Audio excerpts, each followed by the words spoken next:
Hello and welcome back. Now, I'm very excited to be able to do today what I've been planning to do for ages and what many of the online viewers for my YouTube channel have been asking.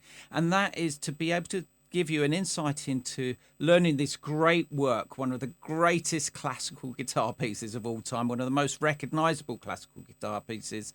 It's a Spanish romance. It's an anonymous work. No one knows the composer, but it was used in a 1960s French film and was made famous by Narciso Yepes and also by John Williams as well. So what I'm going to do, we're going to crack on straight away by diving in, and I'm going to show and share my screen with you. Now, up here, what we've got, let's have a look at this first section. You will notice that we have figures of triplets, and the triplets are 3 quavers fitting into the space of 1 crotchet. So we know it's in crotchet beats because we've got 3 crotchet beats. 3, 4, that's 3 crotchet beats. We're in the key of E minor, which is indicated here with an F sharp. So we're playing at this open chord here at the beginning. That's an E minor chord with the B on the top, an octave higher. That makes it an E minor chord. Now, let me just show you here. This triplet figure we've got indicated here with our right hand, A, M, I. As you know, I frequently say, let's take the basic information that we have in front of us, and yet let's create an exercise to help us work through a particular technical discipline within a piece. Now, in this piece, the majority of it is using the annular finger going A, M, I across strings using the first string, middle annular finger on the first string, middle finger on the second string, and the index finger on the third string. We need to align them like that. Get your nails close to the string, and we're going to be using a free stroke. Now, one of the more advanced techniques with bringing out the melody line here, let me show you on this score.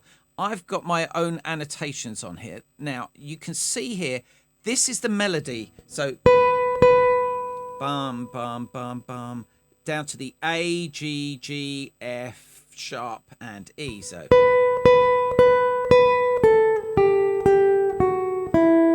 we know that's the melody. The bass note runs with it. So, you've got.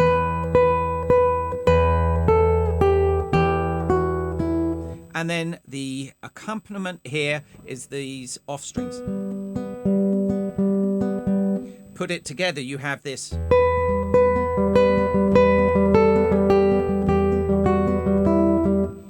Now that's really useful to see the score like that, where which notes you need to bring out, which notes are the accompaniment notes. Now, I was going to tell you a little bit about how we bring out a melody note a little bit more. There are 2 ways. You can actually just apply a bit more force with that melody note, the annular finger in this case. You'll notice that I do a slight rest stroke, but I come off it shortly after, and that helps. Equally, you must keep a very light pressure on the middle and the index fingers here. So let's just work on that. Let's get that exercise where we just focus on our right hand technique. Slight more pressure with the annular finger. You can see my fingers almost resting on that next string. And then I'm adding the bass note with it. So we've 1, 2, 3, 1, 2, 3, bass, 2, 3, 1, 2, 3. Okay, so work on that. Get that technique really mastered, and you're going to find that the rest of the piece will be a lot easier with that. You can sit there and just enjoy the experience. Listen to the tone, listen to the angle of the finger on the string to help. If you angle the finger away and you've got a nice shaped nail, have a look at some of my other videos, and I've done a whole series of tutorials on various aspects of beginner guitar techniques. just the fundamentals, getting those in place with the left hand technique, the right hand technique, apoyando, tirando, the nail, the conditions of your nails, those sort of things. So have a look at that. I'll put a link in the description. But here we're just slightly pulling it across the string and diagonally moving across. You can see it there. So that's what we're looking for with that. Now, let's go back to the score. I'm going to draw your attention again to the opening part here. Let's have a look at what's one of the most efficient ways of learning this piece. It's by working on understanding the chords per bar.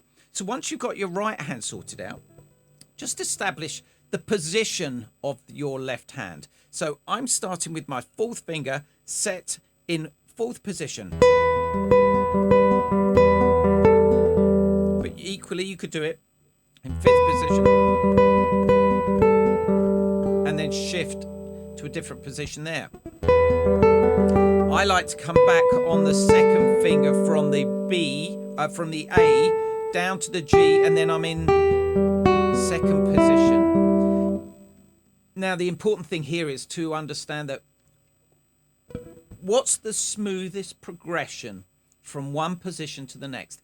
This is where we actually really nail how we put the fingering in. What fingering do we use in a score like this? It's all about what positions you're in and how to move from one position to the next more efficiently, smoothly, with as little disruption as possible. So I shift to the second position, then I'm in place for that F sharp. Now I shift to third position because I can stretch to the fourth finger there with as little disruption, and then up to the 12th fret, and I'm in position on the 12th.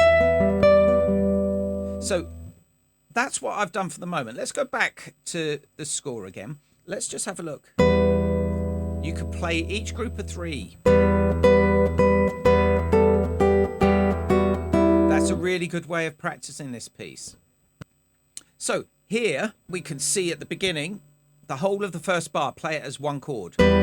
Just practice that. Then any movement, put the fingering in.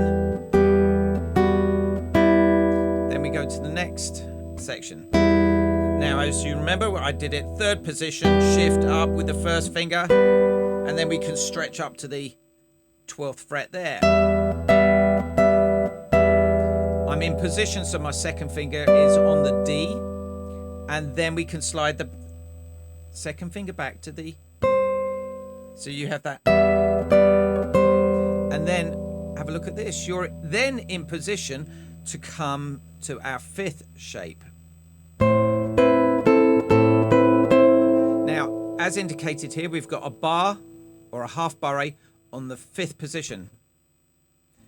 Let me show you how that works. Look at my hand. My first finger's across all three strings there. My fourth finger's in place. Notice I keep that finger held down while I'm playing the fourth finger. It just adds a bit more security. Then we go to the seventh position here. There's seventh position. You can see the shape. So we have our chord there. And what I'm going to do, I tuck the third finger because the second finger's used up. Have a look at that. So I tuck my third finger underneath. So let's use the loop feature to go from here all the way through this section. So I'm using the loop feature here to go through these three bars. Have a look at the top of the screen here to be able to help you. So here we go. Let's give that a go. What I will do is take out the count off because then I can move straight through. So I might miss the first beat.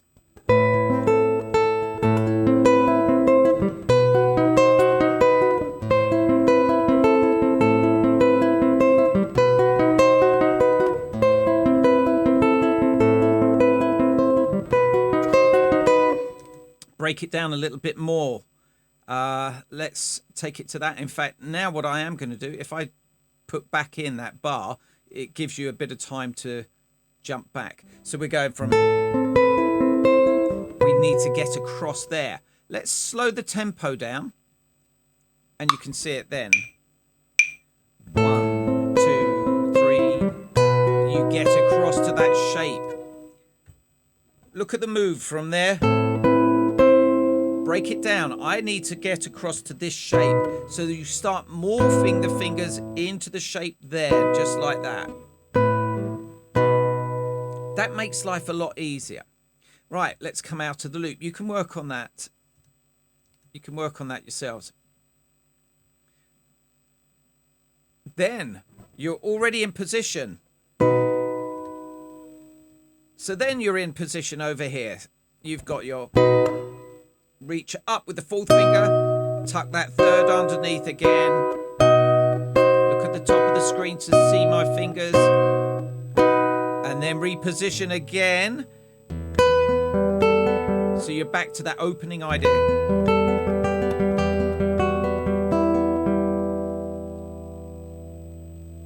And then you're with this, it's like a D7 chord, but we're with the A. So another way of reading that is an A minor chord with the F sharp on the top. And then keep the shape there and take the first finger across. So you've got that. And then across. Play it as a chord shape. Remember what I said. Don't just try and play individual notes. See it as a chord. And then add the fourth finger and add the first finger on the D sharp. There's the indication that we're in the key of E minor, but we've got the D sharp there. And then you've got that E minor shape there like that. And reach across to the third finger. Breaking it down like that. Then let's try that whole line. Move the first finger across, add the little finger. But I missed out the D sharp on that, so let's put it in.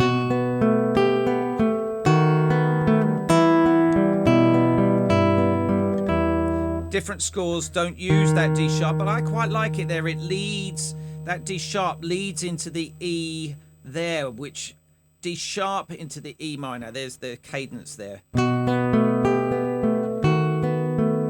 But I'm going to go from here, the beginning of the line again. Here we have it. And